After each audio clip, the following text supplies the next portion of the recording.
본문에서 드디어 예루살렘 성벽이 봉헌되는 것을 보게 됩니다. 사실 성벽이 완공된 지는 좀 되었습니다. 그런데 왜 바로 하지 않고 지금 봉헌식을 하는 걸까요? 완전히 만들어서 하나님께 드리기 위해서였습니다.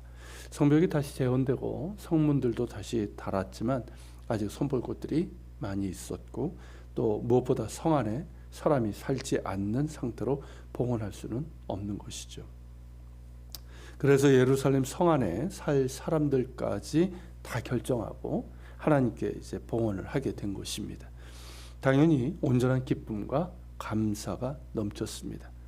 단순한 완공식이 아니라 하나님께 드리는 봉헌식이기에 제사장들과 레위 사람들이 몸을 정결하게 합니다. 그런데 30절에 보면 이들뿐만 아니라 백성과 성문과 성벽까지도 정결하게 하였습니다. 율법에 따라 정결하게 하는 의식을 했다는 것인데, 여기서 주목해서 볼 것은 백성들도 정결하게 했다는 것입니다.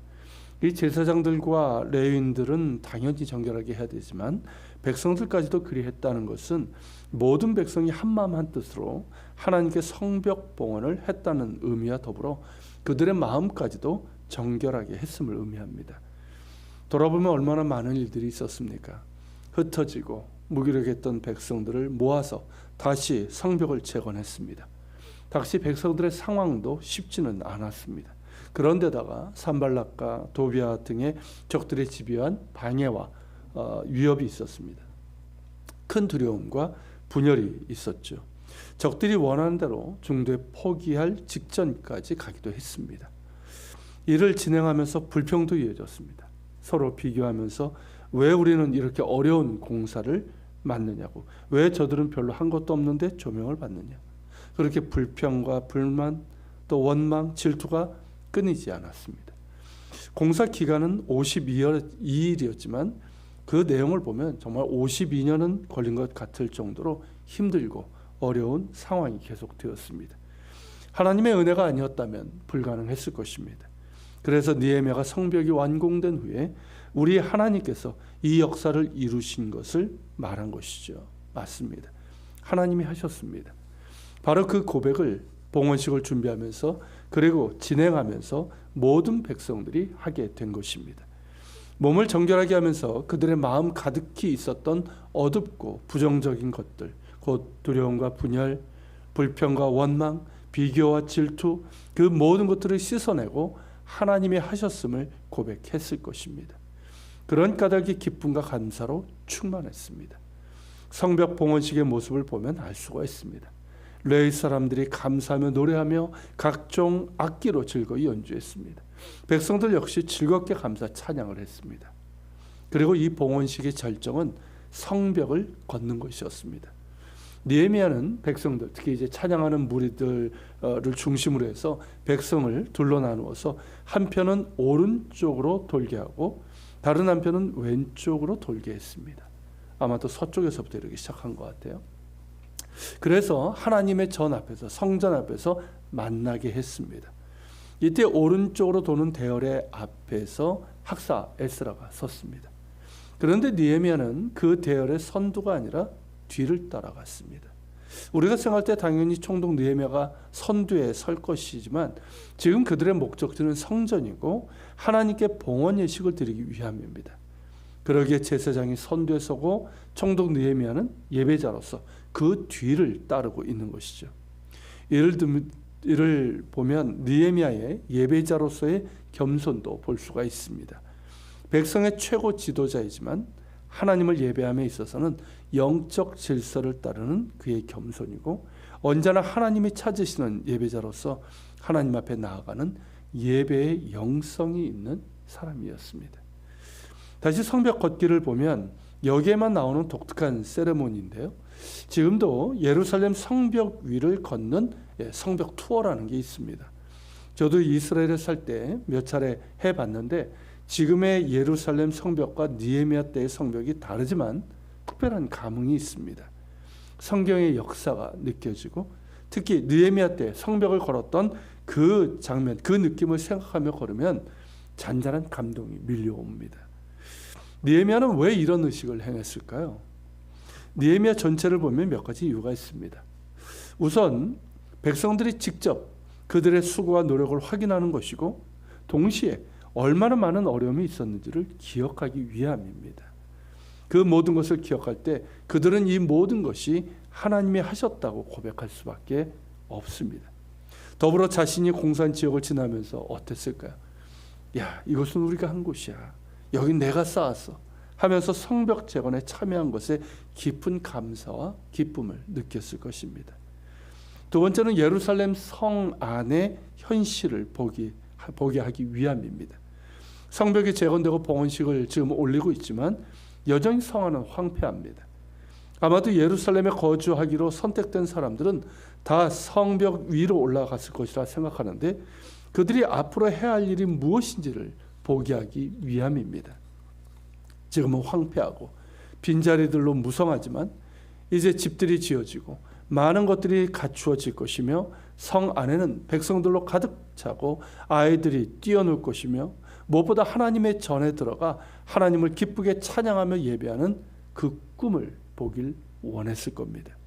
그렇습니다. 느헤미야는 꿈꾸는 사람이었습니다. 그 꿈은 하나님이 주신 꿈이었습니다. 그러기에 그 모든 역경과 고난을 무릅쓰고 앞으로 갈 수 있었고, 마침내 성벽 재건의 과업을 이뤄낼 수 있었습니다. 그리고 성벽을 봉헌하는 이날에도 꿈을 꿉니다. 황폐한 그곳에서 꿈을 꿉니다. 하나님이 주신 꿈으로 예루살렘을 바라봅니다. 백성들도 자신이 보는 것을 보길 원했습니다. 그래서 같이 꿈을 꾸며 그 꿈을 이루어가길 원했습니다. 참으로 감동적인 장면이 아닐 수 없습니다.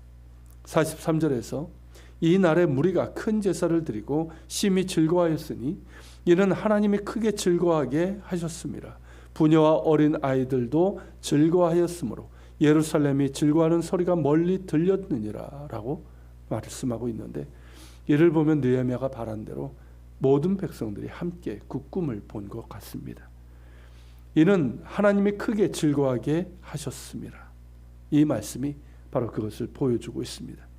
하나님께서도 이들이 성벽을 재건하여 봉헌하는 것을 기뻐하셨다는 것이고, 느헤미야에게 주신 그 꿈을 백성들에게도 부어주셨음을 의미합니다. 하나님은 당신의 백성들에게 꿈을 주시는 분이십니다. 그 꿈을 통해 참된 기쁨을 주시는 분이십니다. 어떤 사람일까요? 느헤미야처럼 하나님을 기뻐하는 자에게, 그런 사람에게 꿈을 주시며 그 꿈을 통해 참된 기쁨도 주십니다. 하나님을 기뻐하기에 신뢰하고 겸손히 예배하며 순종하는 사람에게 꿈을 주시고 함께 하십니다. 느헤미야가 7째 달 수문 앞 광장에서 하나님의 말씀을 듣고 울며 회개하는 자에게 한 말이 있죠. 여호와로 인하여 기뻐하는 것이 너희의 힘이라. 이는 하나님을 기뻐하는 것이 나의 힘이라는 느헤미야 자신의 고백이기도 합니다. 사실 성벽 재건 공사를 하는 동안 그를 기쁘게 하는 것은 그리 많지 않았습니다. 오히려 그를 힘들게 하고 무기력하게 만드는 일들이 더 많았습니다. 그러나 그는 언제나 하나님을 기뻐했습니다. 기뻐하는 가운데 하나님을 신뢰했습니다. 겸손히 하나님을 예배하며 순종했습니다.